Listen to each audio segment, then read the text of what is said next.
میرا اصل سوال یہ ہے کہ تم نے دنیا کو دیا کیا ہے؟ تم نے انسانیت اور آدمیت کو کیا دیا ہے؟ ایک زمانے میں کسی نے کہا تھا کہ ایڈیسن بڑا سائنسدان ہے یا وہ شخص جس نے ایٹم بم ایجاد کیا وہ بڑا سائنسدان ہے، ان دو میں سے کون سا بڑا سائنسدان ہے؟ تو انہوں نے کہا تھا کہ ہم جنگل میں بسنے والے ایک گورے سے پوچھتے ہیں. تو وہ جنگل میں پانی کے کنارے بیٹھا ہوا ایک گورا تھا، he was not Muslim. تو اس نے کہا تھا ایڈیسن نے 1000 چیزوں کے فارمولے دیے اور اس نے ایک جو ہے وہ ہلاکت بانٹ رہا ہے، بربادی بانٹ رہا ہے، تباہی بانٹ رہا ہے، اور دوسرا جو ہے وہ کہیں پنکھا کیسے چلتا ہے، کہیں یہ چیزیں کیسے انسانیت کے لیے مفید کیا چیزیں ہو سکتی ہیں، اس کے فارمولے ایجاد کر رہا ہے. تو اس نے کہا تھا کہ دنیا میں بیٹر بلکہ بیسٹ وہ ہے جو دنیا کی منفعت کے لیے کام کرے، بربادی کے لیے کام نہ کرے. تو مسلمز، دنیا بھر کے مسلمان، میں ان کو مبارکباد دیتا ہوں کہ وہ غربت کی زندگی وہ گزار رہے ہیں، جنگلوں میں اگر زندگی گزار رہے ہیں، اگر وہ بادیہ نشین ہیں، اگر وہ خیموں کی زندگی گزار رہے ہیں، تو ان کے رسول نے ان کو یہ نہیں سکھایا کہ تم انسانیت کو ہلاک کرنے والی چیزیں بناؤ. انہیں کہا المسلم من سلم المسلمون من لسانہ و یدہ. یہ ہے مسلمان، یہ مسلمان کا کیریکٹر. میں مسلمانوں کو اس بات کی بھی مبارکباد دیتا ہوں کہ بایولوجیکل جو بم ہے وہ بھی مسلمانوں نے نہیں بنایا، وہ بھی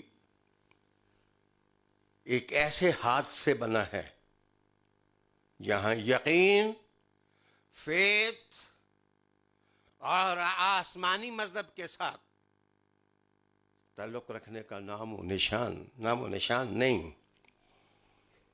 آج زیادہ دکھ ہمیں اس بات کا ہے کہ مغربی ممالک کے اندر بھی کرونا ہلاکتیں بانٹ رہا ہے،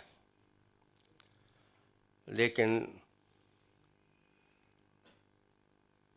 انشاءاللہ العزیز میں کہتا ہوں کہ دیکھ لیں کہ یہ خون کس کے ہاتھ پر ہے، یہ خون کس کے ہاتھ پر ہے. وہ لوگ جو اس مہلک مرض کے ہاتھوں سے اس جہاں میں جا چکے ہیں، ان کو مارنے کا ذمہ دار کون ہے؟ آئیے اس موقع پر یہ لفظ زیادہ سمجھ آئیں گے آپ کو اسلام کے، اور رسول کریم صلی اللہ علیہ وآلہ وسلم کے یہ الفاظ زیادہ سمجھ آئیں گے. بخاری شریف کا یہ درس آپ کے دل اور آپ کے دماغ میں اترے گا کہ المسلم من سلم المسلمون. تھوڑا سا تعجب میں آپ کو یہ لفظ ڈالے گا کہ حضور نے مسلمون کا لفظ استعمال کیا. حدیث فہمی میں یہاں آ کے حدیث کا طالب علم جو ہے وہ پیچیدگی میں پڑھ سکتا ہے کہ یہ تو خصوصیت کا معنی ہے صرف مسلمان. تو میں آپ کی توجہ اس طرح مبذول کراؤں گا کہ اگر مسلم کا معنی پیس ورکر کر دیں تو مسلمون کا معنی بھی پیس ورکرز ہوگا. تو معنی یہ ہے کہ مسلمان تو امن دینا چاہتے ہیں، لیکن دنیا میں فائدہ تو وہی اٹھا سکتا ہے کہ جو امن چاہتا ہے، جو عافیت چاہتا ہے. آپ انسان کا وائرس ریچھ کے اندر انجیکٹ کر کے اس کو انسان نہیں بنا سکتے، آپ اس کو آدمی نہیں بنا سکتے. انسانی قافلوں کے اندر ہی خیر کا تسلط اور بادشاہی قائم کی جا سکتی ہے.